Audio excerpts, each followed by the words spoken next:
ইসলামে তৃতীয় লিঙ্গের পরিচয় ও বিধান।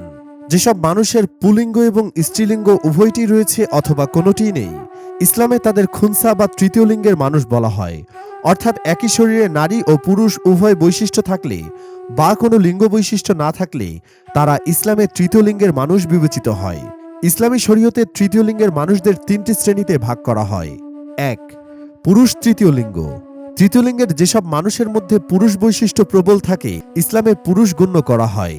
যেমন দাড়ি গোঁফ গাজানো, নারী সহবাসে সক্ষমতা, স্বপ্নদোষ হওয়া ইত্যাদি বৈশিষ্ট্য পাওয়া গেলে তাকে পুরুষ গণ্য করা হয় এবং পুরুষের যাবতীয় বিধিবিধান তার ব্যাপারে প্রযোজ্য হয়। যেমন নারীর সাথে তার বিয়ে বৈধ হয়, পুরুষের সাথে অবৈধ হয়, নারীর সাথে পর্দা জরুরি হয় এবং মিরাসের সম্পদ বন্টনের ক্ষেত্রে তাকে পুরুষ বিবেচনা করে সম্পদ বন্টন করা হয়।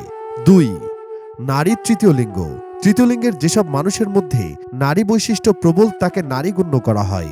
যেমন যেসব হিজড়ার স্তন, ঋতুস্রাব, সহবাসের উপযোগিতা, গর্ভসঞ্চার হওয়া ইত্যাদি নারী বৈশিষ্ট্য থাকে ইসলামে তাদের নারী গণ্য করা হয় এবং নারীদের যাবতীয় বিধিবিধান তার ব্যাপারে প্রযোজ্য হয়। যেমন পুরুষের সাথে তার বিয়ে বৈধ হয়, নারীর সাথে অবৈধ হয়, পুরুষের সাথে পর্দা জরুরি হয় এবং মিরাসের সম্পদ বন্টনের ক্ষেত্রে তাকে নারী বিবেচনা করে সম্পদ বন্টন করা হয়। ৩. জটিল তৃতীয় লিঙ্গ। তৃতীয় লিঙ্গের যেসব পুরুষের মধ্যে নারী পুরুষের কোনো বৈশিষ্ট্যই পরিলক্ষিত হয় না অথবা উভয় ধরনের বৈশিষ্ট্য সমানভাবে পরিলক্ষিত হয় তাদের শরীয়তের পরিভাষায় খুনসায়ে মুশকিলা বা জটিল তৃতীয় লিঙ্গের মানুষ বলে গণ্য করা হয়। তাদের ব্যাপারে শরীয়তের নির্দেশনা হলো ভালোভাবে পর্যবেক্ষণের মাধ্যমে বিভিন্ন চিহ্ন বা আলামতের ভিত্তিতে তাকে পুরুষ বা নারী শ্রেণীভুক্ত করার সর্বাত্মক চেষ্টা করতে হবে। সাধারণত যে কোনো দিকে তৃতীয় লিঙ্গের মানুষদের শারীরিক বৈশিষ্ট্য প্রবল হয়।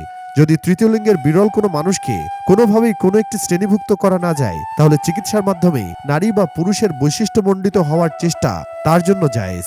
চিকিৎসা নেওয়ার পর শরীরে প্রকাশিত বৈশিষ্ট্য অনুযায়ী তাকে পুরুষ বা নারী বিবেচনা করা হবে। এর আগ পর্যন্ত পর্দা ও বিয়ের ক্ষেত্রে তার ব্যাপারে সাবধানতা অবলম্বন করতে হবে, অর্থাৎ পুরুষরা তাকে নারী ও নারীরা তাকে পুরুষ বিবেচনা করবে। উত্তরাধিকার সম্পত্তি বন্টনের ক্ষেত্রে যদি নারী ও পুরুষ হিসেবে সে সমান সম্পত্তির অধিকারী হয় তাহলে ওই পরিমাণ সম্পত্তি তাকে দিতে হবে। যদি নারী বা পুরুষ হিসেবে ভিন্ন ভিন্ন পরিমাণ সম্পত্তির অধিকারী হয় তাহলে তাকে যে লিঙ্গের বিবেচনা করলে সে তুলনামূলক কম সম্পত্তি পাবে তাকে ওই লিঙ্গের বিবেচনা করে সম্পত্তি বন্টন করতে হয়।